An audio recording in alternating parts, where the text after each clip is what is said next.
Over the last couple days, I've been making this simple birdhouse. I've made 4 and I've sold 5. They cost about $8 to make and I've been selling them for $45 each.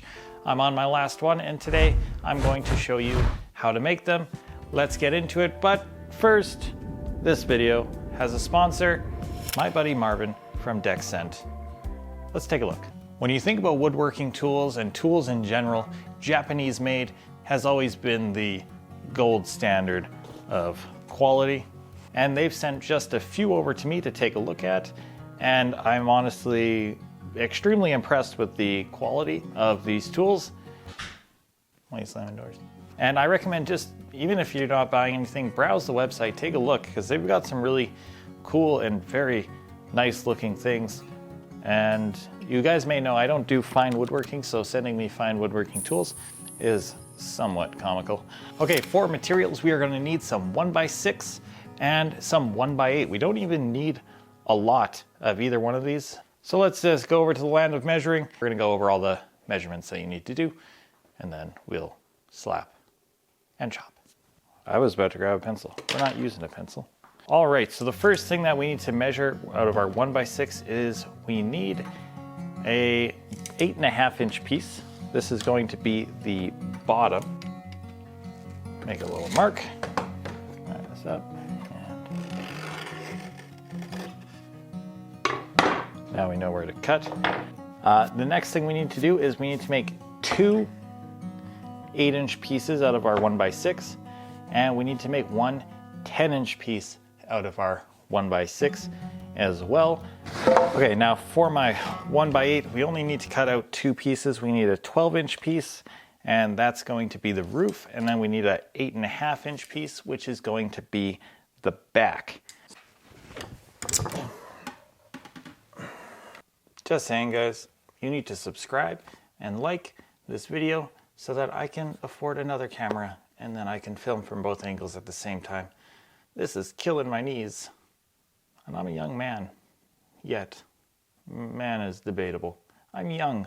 Young is also debatable. You should subscribe though.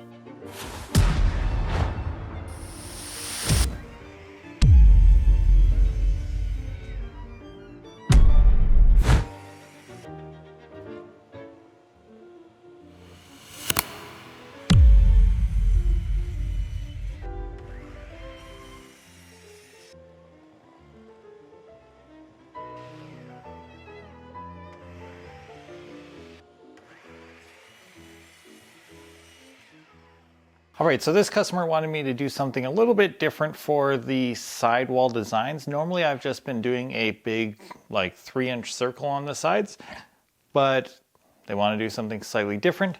So I had an idea and I ran it by them. They like it, so we're going to go ahead and try it out. All right, so we're on our 2 8-inch pieces, the 1x6s. They make our sidewall, and you're going to measure in 1 3/4 inch.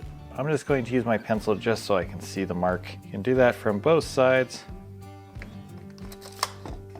I just want it to be easier for you guys to see. And next, we're gonna mark in this way. And I'm actually gonna go on those lines and mark 2.5 inches up. So.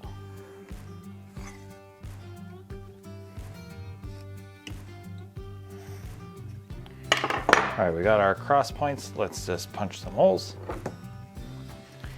right in those 2 spots. Perfect. And we're gonna repeat the exact same thing on this other one.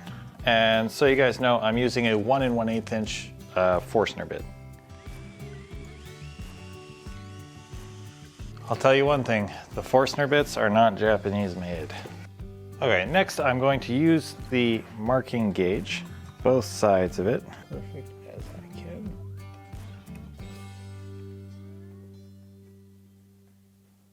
Just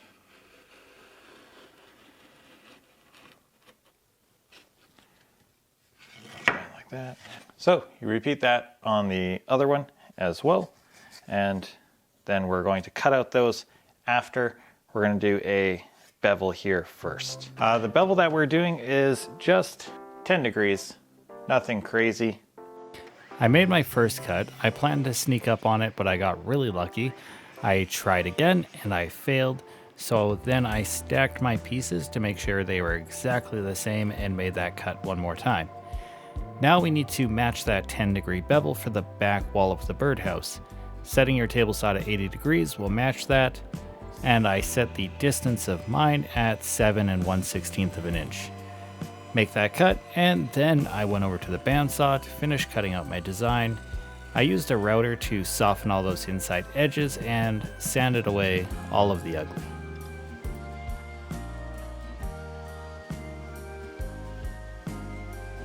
Next, you're going to set your table saw back to 90 degrees. You're going to set your table saw to 3 3/8 of an inch, and we're just going to rip that 10-inch 1x6 piece, and we're going to end up with a 2-inch piece and another piece.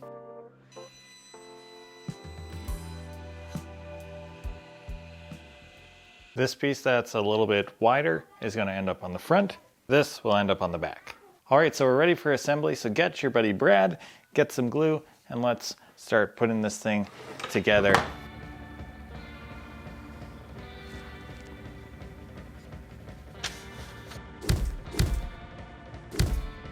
Make sure when you're putting on your sides, you got your angle matched.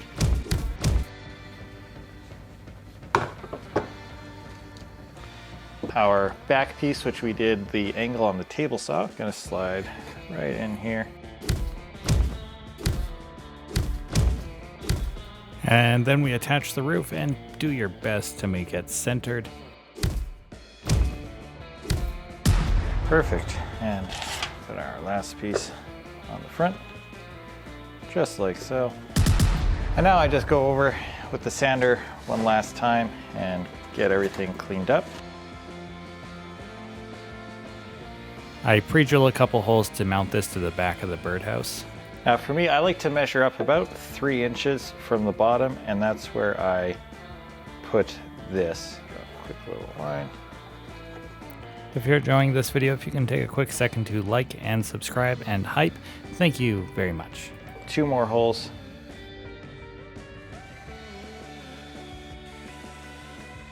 So I also pre-drill these couple holes right here, and this is so that it can get mounted to a post. Now this is not quite a fine woodworking project. This is going to get painted white afterwards, but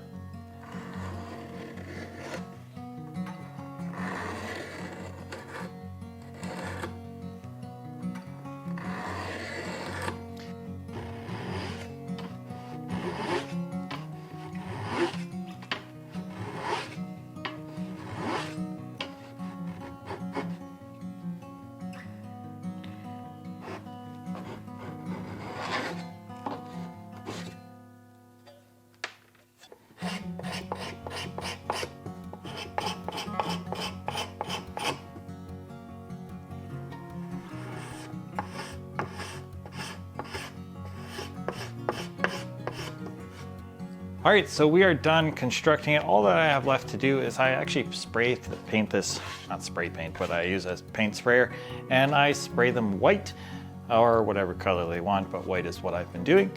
And this one's ready to go. I don't think that's gonna make it into the video, but that is the finished project. It hangs outside. It's a little bit of a different design, and I don't know much about birds. I don't know if this is gonna make the birds get eaten, but they wanted something different. This is what I came up with. Kind of like a prison. I like it.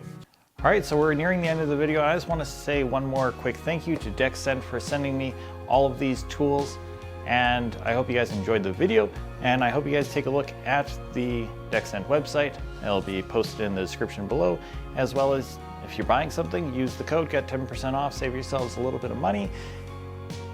And if there's nothing else, as always, I will see you guys in the next one. That's a weird way to say that. I will see you in the next one. Much better.